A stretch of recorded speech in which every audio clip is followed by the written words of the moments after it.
Good morning, everyone. Protocols already been established. Still wish to, of course, acknowledge presence of Lion District Governor and all the other distinguished Lions in the audience. Uh, thank the media, CBC, for being here. And, it's always an honor to come and mix and mingle with Lions. I always say, as you all know, Lionism has been a major part of my life in terms of my personal development and whatever I have been able to achieve in my life, law, politics, leadership in Barbados. Um, I congratulate this Lions Club, my club, on its 63rd charter and wish you another 63 years and continuing in the future in terms of doing tremendous work and service in Barbados. And the government can't do it all, as we always say.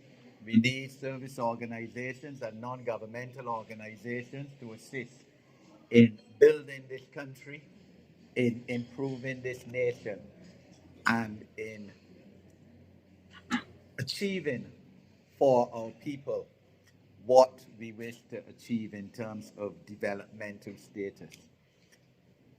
Disabilities is, of course, a major issue which this political administration has focused on significantly since being returned to office last year, January. As you know, the Prime Minister would have, and the Cabinet of Barbados would have formed a National Advisory Committee on Rights and Persons with Disabilities and to and to suggest the establishment of a commission to improve the lives of people with disabilities. And I've had the honor to lead it. The commission's tenure was for 10 months between June last year and end of March this year. Uh, I must say, the cabinet went with who I chose, who I recommended to be on the commission. Each and every person on the commission was recommended by me to the cabinet, and you will see that the commission was, politics certainly was not involved in the names on the commission. Former President of the Senate, Kerry Ann Eiffel, GCM, I was proud to have her as deputy.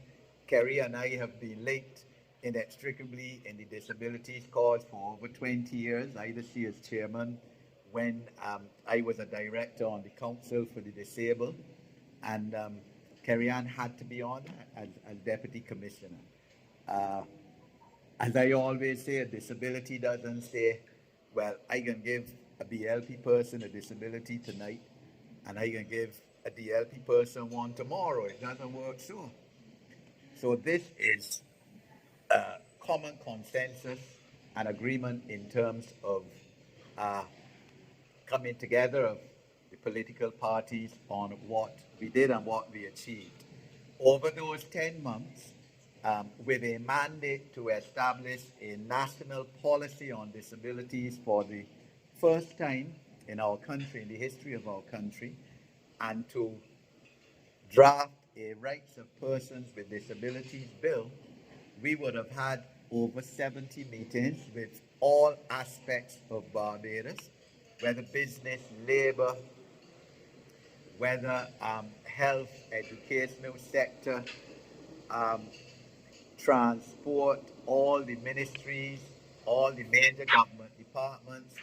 As you know, we invited the service organizations to give memorandum, and some individual lions sent memorandum to us. We would have met with the UN agencies here, the banks, the insurance companies, financial institutions, all aspects of Barbados in formulating what we now have as a national policy. Approved by the Cabinet of Barbados last week, Thursday, as well as two reports on coming out of the policy and relating to the public outreach which we had during our tenure as a commission, but also more recently between mid-July and end of August when we had town hall meetings. And when we again invited the public to submit memorandum to us in any form or fashion, and when we again, for example, for the second time met with the Democratic Labour Party and reached out as well to Bishop Joe Atterley, because as I said, there's to be no political divide on this issue whatsoever. Let's put this in context.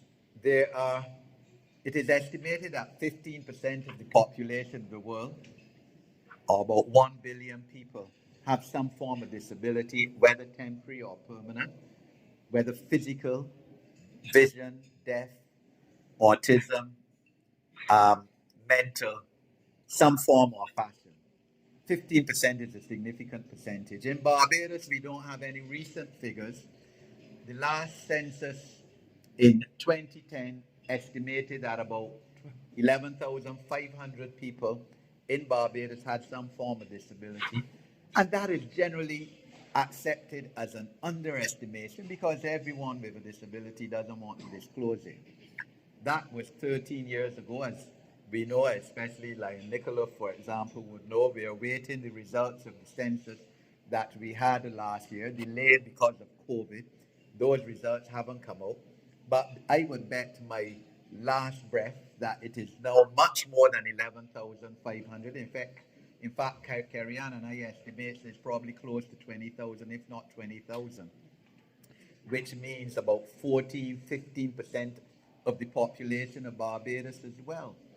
Because since 2010, we all know we've had chikungunya, we've had COVID. Those who have been lucky to survive those global health pandemics, many of them have been left with some form of disability, whether in terms of the back, whether in terms of the psyche even. And we all know that since that time, we have a population that is aging even more. And we know that one of the regrettable results of aging is Alzheimer's and dementia. My dad lived his last 6 years with Alzheimer's disease. The longer you live, the more likely it is that you get that.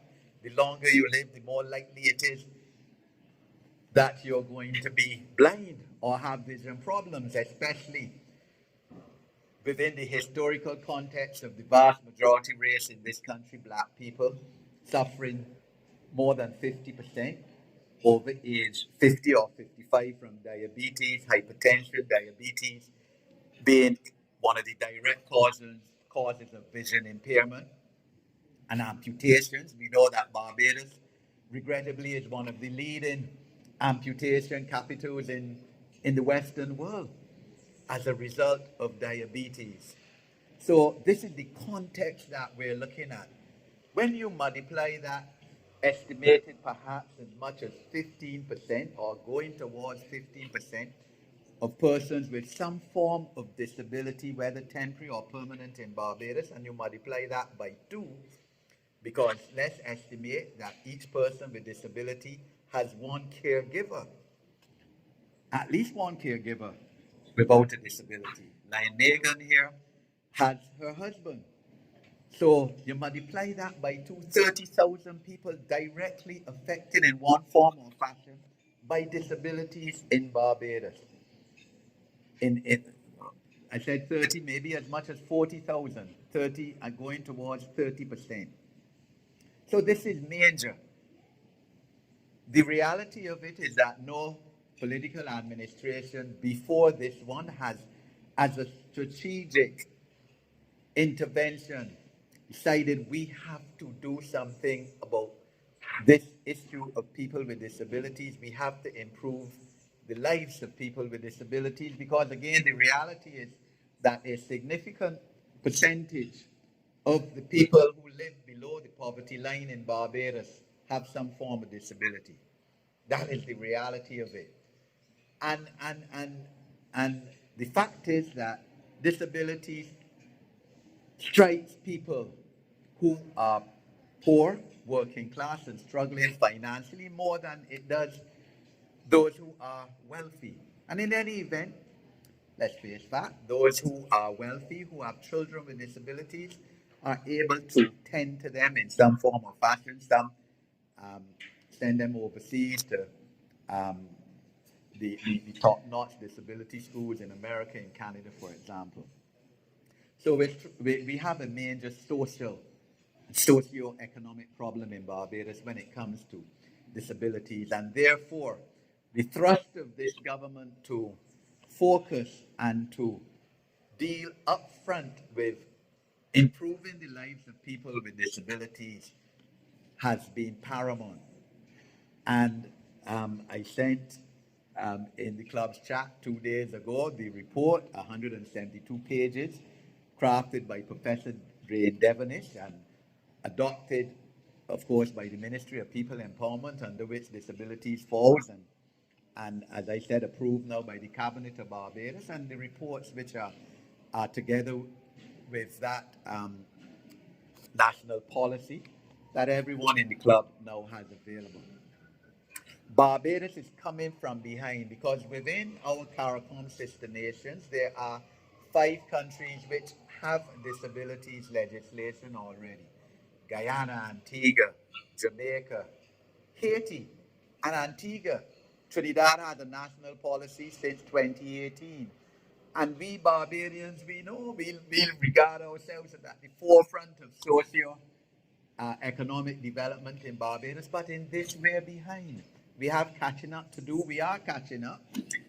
Fortunately for us, we have had precedents, therefore, from other sister CARICOM countries that we can formulate and craft our national policy and our legislation from. We have a draft Rights of Persons with Disabilities Act, of which drafting instructions have been prepared by none other than Miss Janelle Odell, who was a member of my commission. I was honored to have her, the first blind attorney at law in Barbados, an individual.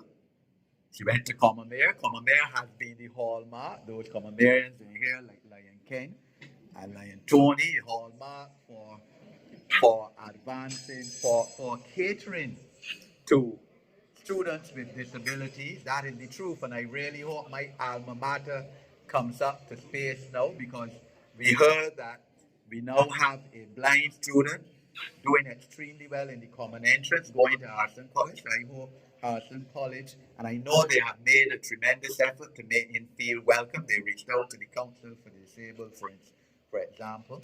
But Janelle drafted the instructions, and in spite of her lack of vision, of course, Janelle has been top of class and first class honors distinctions from the time she left and did tertiary education, whether it's in law faculty, law school, top of the class, master's degree. So Janelle has shown that once the opportunity, and Kerry Ann and others, once opportunity is given, what people with disabilities can achieve. And that is what the focus I want to speak to in the few minutes I have today. Opportunity. I congratulate and commend this club for giving Lion Megan the opportunity to be president on merit.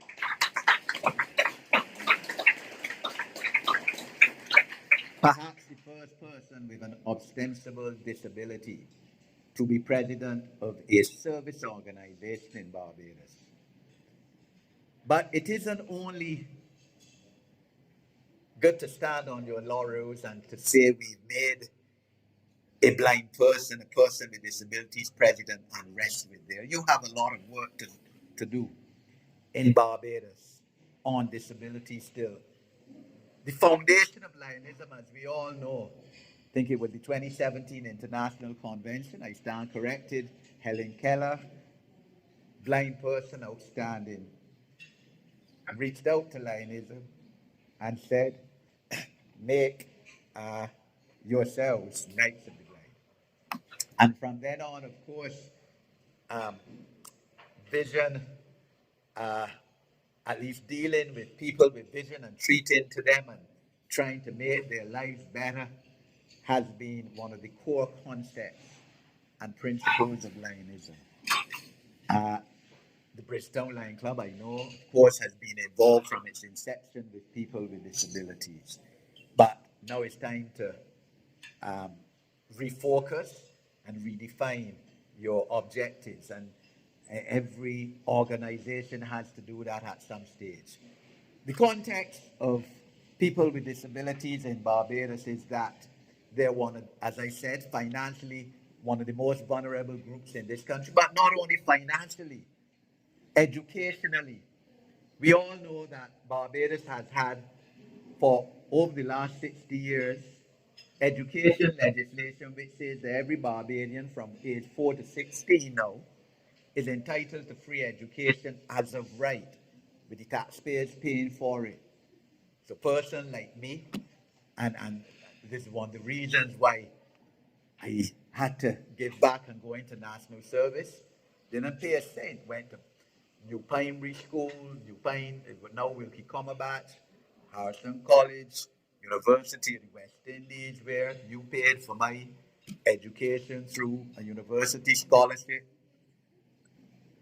But yet, people, children with disabilities, the reality of the situation is that their parents, in a lot of cases, have to pay for their education. We have heard testimonies in our town hall meetings, and we had 3 last year, 3 this year for the public, and some directly with people with disabilities. We heard testimonies of parents having to shift their children to 9 and 10 schools within their school career just to find the right fit for them, because the education system in Barbados couldn't cater adequately to them in many cases. We are thankful for a lot of the international um, companies, the international charity companies here like Maria Holder Trust and Sandy Lane Trust, that help subsidize some of the schools. The Derek Smith School, of course, um, probably a direct straight line from here in St. Thomas, that helps us subsidize the education of children with disabilities to a large extent, um, without the government doing that, and without the parents, who, remember I said, are generally working class people, having the funds to do that. But this can't be right. That I, person without disabilities, educated right through to age 23 by you, the taxpayers of Barbados, but poor people, children who have a disability, have to be scrunting around trying to get proper education for the children within the context of the finance and economic situation in which they find themselves. So we, in our national policy, are proposing remedying that right now. Special needs education has to be reformed. Right now, it can't wait. As I said in Parliament 2 weeks ago when we debated the vesting of property in the garrison, the OCHC building, in the Autism Association to be used as a life skills um, property. Uh, Special needs education reform can't wait until education reform, which, as you know, is ongoing right now. Town hall meeting soon to start. Invited the public to give their ideas. It needs reforming right now. Employment of people with disabilities in Barbados, 90% people with disabilities, unemployed or underemployed. In other words, if you have a disability, the chances are 10 times greater for you not being able to find a job or sustainable self-employment than if you didn't have a disability. We can't feel proud about that. As Mahatma Gandhi said, a society has to be judged by how it treats its most vulnerable. And we are a country that likes to say we fighting above, punching above our weight. So we can't leave people with disabilities behind anymore. Health services, where access to health services is a problem for a lot of people with disabilities. Affordable health service, I should say. Access to affordable health service. One example, a parent of a child with autism invariably has to, when they're going to get some teeth cleaning or any teeth um, um, dental examination, as as Line District Governor will know, they have to be anesthetized under anesthesia. $750. Well, a lot of poor people with children with disabilities can't afford that. Just so, these are the issues that affect the daily living of people with disabilities and their caregivers. And we have drafted and scripted a policy to deal with that. It is a 7-year policy, 2023 to 30. Because let's be realistic, and I've lived long enough to know about realism. And of course, being in elective politics the last 11 years, everything can't be done overnight. So it's a 7-year policy spread out in short-term measures, first 2 years, medium term, years 3 to 5, and then longer term, years 5 to 7.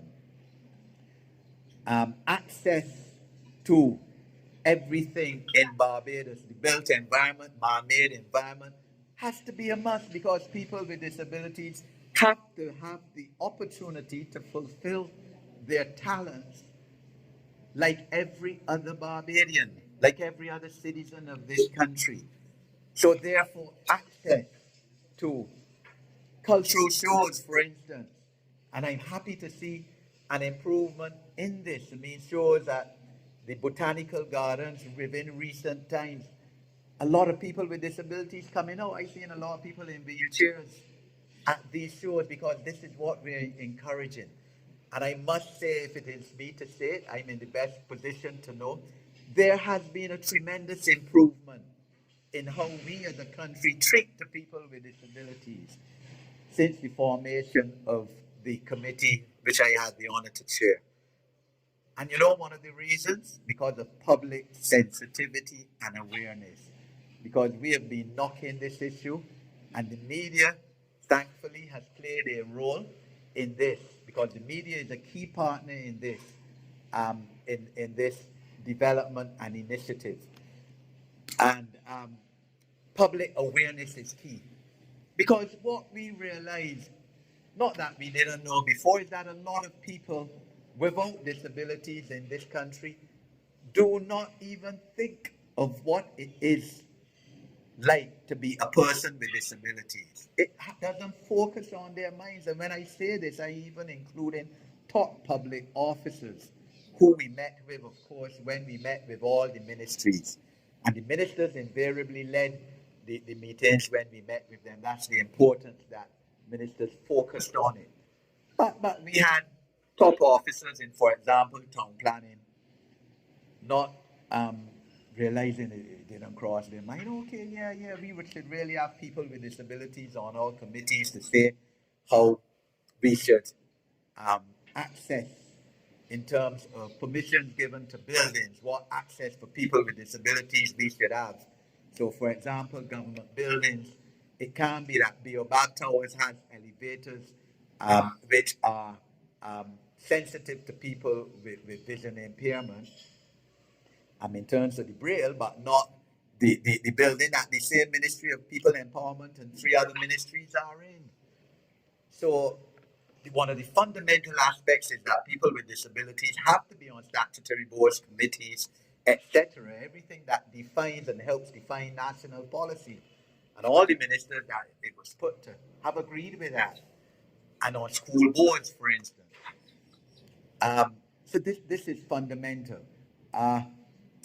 And you know, when some people realize it, I remember a day, Carlton Supermarket in Black Rock had a day where they invited people without disabilities to blindfold themselves and try and go around the supermarket and find what they want to purchase and buy.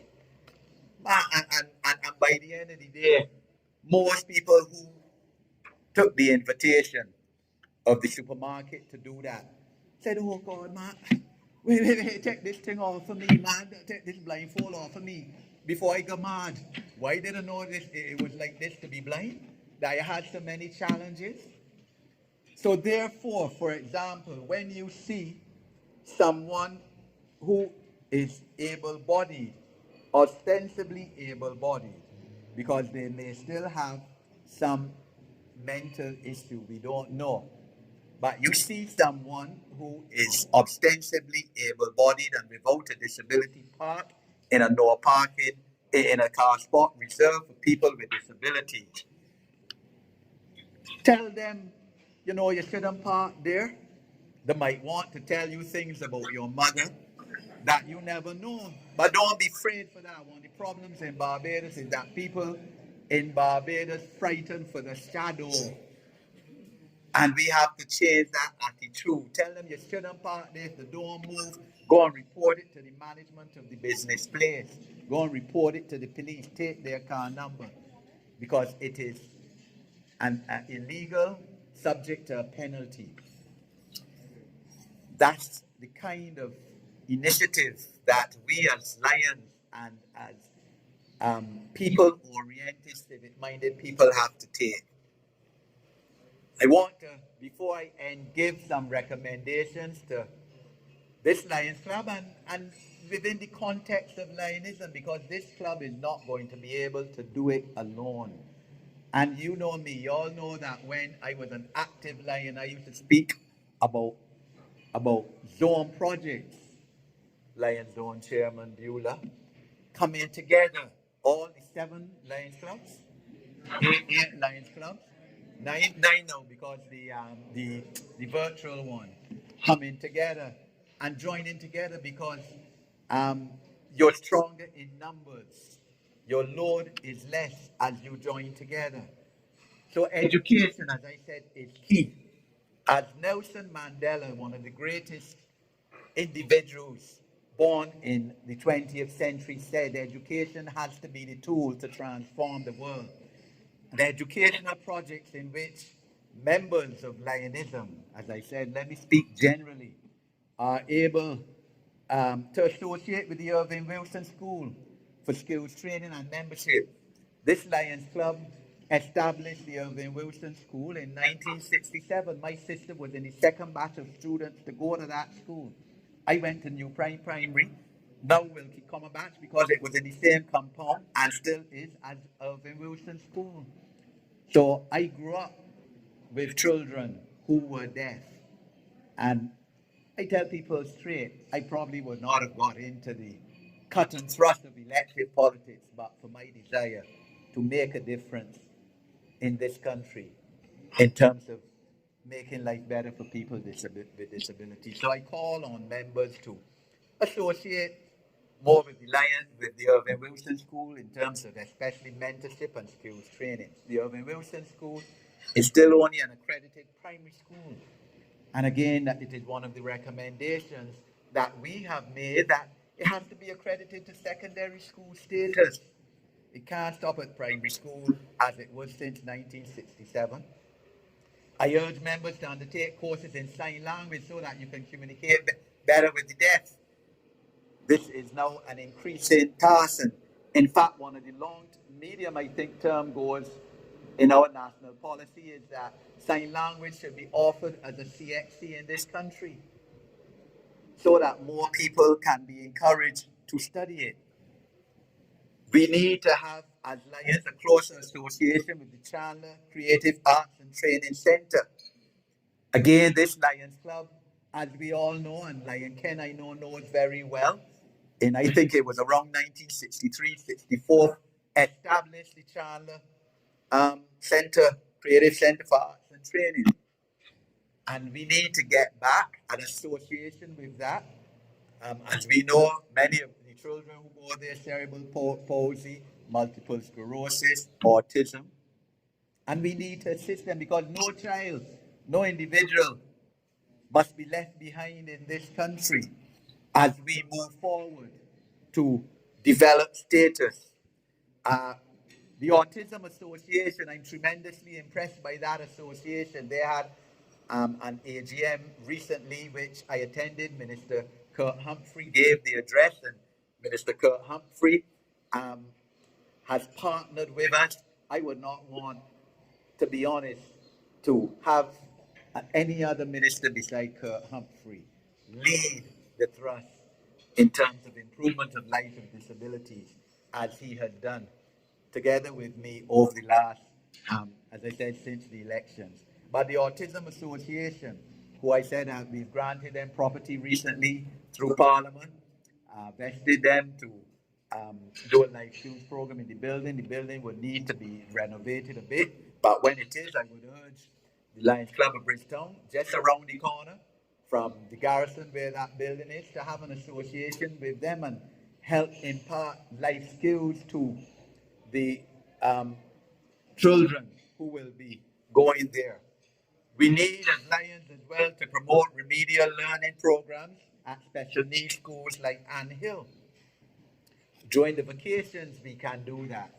Um, I, as a member of parliament, recently had remedial learning classes at my constituency office every Saturday morning after Kadooment until school term began recently. I think that it is part of my duty as a member of parliament to do that. And every Saturday, 35 children down at my constituency office, even if it meant I had to go and drive in my car to bring them and and and um, and take them back home together with my wife, for instance, and Lion Fair, of course, who, as you know, is the director of my foundation, the foundation of which I'm patron. But this is necessary because the special needs children that need assistance. And if we don't give them assistance, what's going to happen with them? We still have to look for money as a country to give them welfare because you can't leave them alone. You have to support them somehow. We have to improve as a government, and that's before the Ministry of Labor as we reform NIS and pension reform. We have to, of course, as a government, improve on disability benefits to our people as well. Um, we have to, as I said, assist in public sensitivity and public awareness in this country towards people with disabilities and their causes. So in that regard, of course, there are a plethora of people who you can meet with to find out the main issues affecting people with disabilities. Where we established the workshop for the blind. They can tell you any day, any of them, the issues which face them.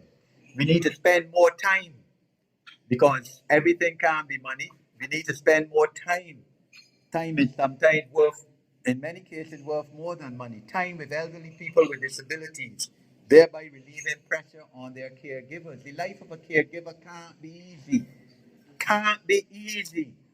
And the government is focusing, and Prime Minister Leah Motley is especially keen on this. She as well has an aunt who is deaf. She said so publicly many times, who has lived with her parents and her, well, she grew up with her in her parents' household from the time her parents got married. And the pressure on a caregiver is great. So sometimes a caregiver needs a need. And why can't we fill in there on a Saturday morning, for example, and go and help look after the elderly person who has a disability while the caregiver has some time for themselves? Um, Employment of persons with disabilities, and I urge everyone to really be part of the process which we have started in terms of lessening this 90% unemployment among people with disabilities, which, quite honestly, is unacceptable for us.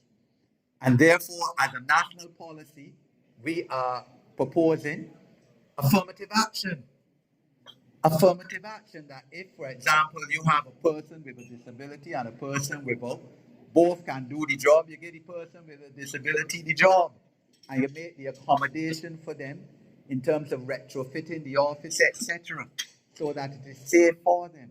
This is key. If not, we can't change. We have to give incentives to people with disabilities for self-employment in this country as well, because it is also self-worth and self-esteem. How you think a person with disability who has come out of university or BCC with a degree but can't get a job simply because they have a disability, how you think they feel? They get through the door because when the employer looks at their CV, they don't know that they have a disability, but when they get the interview and they come in a wheelchair, employers say, no, boy, don't don't even have a chance. But that can't be right. We can't call ourselves a caring Christian country and adopt that attitude. So government, we're adopting policies to change that in terms of quota systems for businesses who employ over a certain amount of people with disabilities in a graded state, and even in government. Government is one of the worst offenders. How many people in government you know have a disability? In fact, the opposite. Traditionally, government, once you have a disability, regrettably, tonight you get in an accident, your back break up for a year and a half. After a year, government send you before a medical board, tell you that you can't work, and you're going home with 60% of your salary in disabilities. Now, who is that benefiting? Not certainly not benefiting you, who could still adjust, and even if you have to work from home, and it's shown to be possible during COVID, nor is it benefiting the taxpayer who now has to look for money for you to pay unemployment or disability benefit rather. Scholarship for persons with disabilities at BCC. I know that when I was active, we used to every year give scholarships in physiotherapy and speech therapy. I understand that we stopped that largely because the course was discontinued at BCC. I'm going to make a check and see about that course because I believe that this is key and that the club and Lions clubs should go back to its core basics and fund and help fund these scholarships. We are short of speech therapists in Barbados, certainly in government. The Albert Cecil Graham Center has that challenge because they only have one or two speech therapists. And the waiting list to see them is in some cases more than a year, we heard. So helping fund such courses would be key for Lions clubs and other service organizations to do. Um, the the hosting of talent shows because people with disabilities have, as I said, to be able to realize their full potential. And the same way, my foundation, which I'm grateful to many of y'all for supporting over the years, was able to have as its entertainment package people, with blind singers from the workshop, from the blind, at our entertainment package 5 months ago now, early May. And tremendous performance they gave. Tremendous. Give them the opportunity to perform, host talent shows for people with disabilities, make them feel worthy and increase their self-esteem. And also as part of that, increase their attendance in culture and sports.